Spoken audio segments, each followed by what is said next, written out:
let's run it back for a history lesson of The Crow.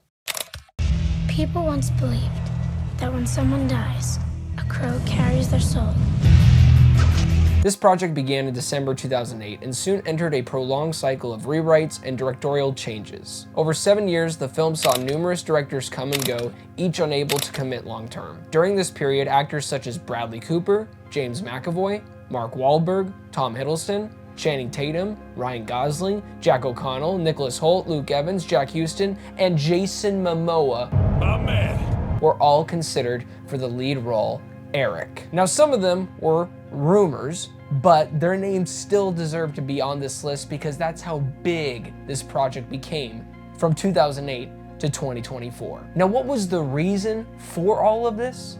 Creative differences. Sony and this dude have had creative and financial differences, and it was expected that Sony was about to drop the Crow remake as its worldwide distributor. And well, setbacks, including the 2015 bankruptcy of Relativity Studios, which forced the project into limbo. Though there was a new hope, in 2016, production was going to happen with Jason Momoa as the lead role. He eventually departed in 2018, once again due to creative differences.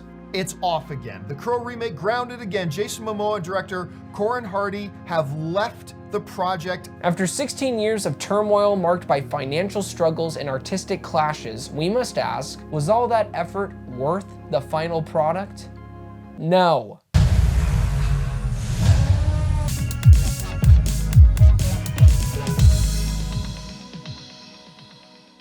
Soulmates Eric and Shelly are brutally murdered. Given a chance to save the love of his life, Eric must sacrifice himself and traverse the worlds of the living and the dead, seeking revenge. This kind of plot should get your blood boiling if you're into this kind of action movie. Revenge, romance, trying to save the one you love.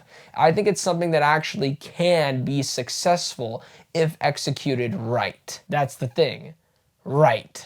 Ruh-roh. The central theme of The Crow is the love between Shelly and Eric, which is meant to be the driving force behind this story. Director Rupert actually tries to dive in deeper into their relationship by having us spend at least 30 to 40 minutes of the first act establishing who Shelly and Eric are, with their love becoming something in a rehab facility. Now, I like that idea, but here's the thing. These characters don't have anything much to say. We don't really even know that much about their backgrounds. They say a couple of jokes to one another, say things like, yeah, I've seen some things. Yeah, I've seen some things too. Wanna have sex? That's the character development. The characters themselves are uninteresting, and their brief conversations, often filled with awkward jokes, fail to add any real depth to who they are. And with a story, you gotta have performances.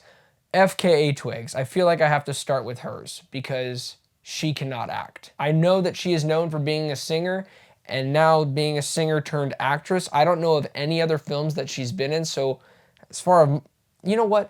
Let me check. Ah, okay.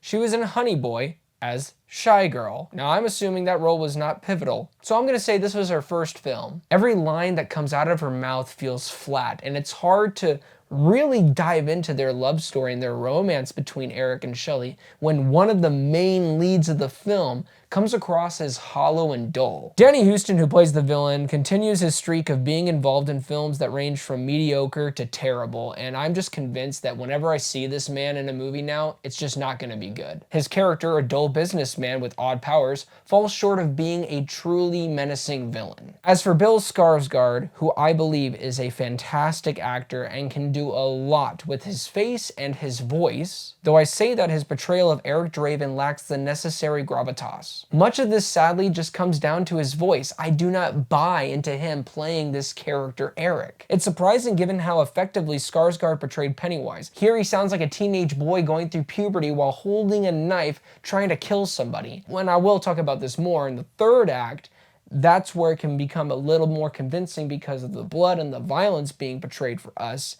Still, him as a performer for majority of the film, it just doesn't work. And as far as visually for the film, with the world, the city, the look, it's too clean. When you go to the afterlife, the underworld, whatever you want to call it, where he gets his abilities, there are some unique ideas with some of the establishment that they give for the world building, but they kind of squander it. Things happen and then they move along and you don't really get the substance. You don't get the weight of what's truly happening in this universe that Rupert Sanders is trying to give to us. And one of the biggest struggles I will say for this film is the pacing, because oh my God, the first hour and 15 minutes of this movie is boring. Marketed as a non-stop action revenge film, The Crow does deliver on the bloodiness, but the journey is just such a slog to get to those awesome moments. The first action scene doesn't even happen until about the 45-minute mark, and what we have before that are all these character building moments between Eric and Shelly, which I love, but it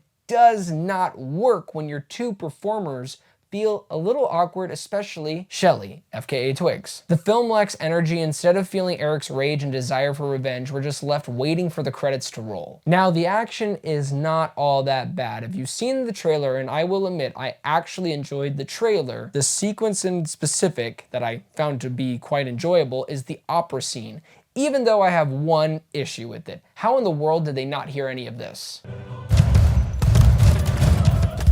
How did the audience in the opera house not hear this? And I don't care if you're saying, well, the voices and the music could have been really loud. I don't care. There was like 50 to 100 bullets that were going off. Stupid. Besides that though, does it deliver on blood and gore? Yes, it does. It showcases the film's potential for creativity and energy, but it's a rare bright spot in an otherwise lackluster movie. They do have fun with the idea of Eric's character where he just cannot die, so you can shoot him 1,000 times, you can stab him in the face or the chest or the leg, but he will come back and he will brutally kill you, and they do have a lot of creative attempts in that 5-minute sequence. That's the thing. It's just a 5-minute sequence that I actually liked. The Crow is a film that I wanted to like so badly, but it falls short. The story feels hollow, making it hard to buy into the romance between Eric and Shelly, the core of The Crow.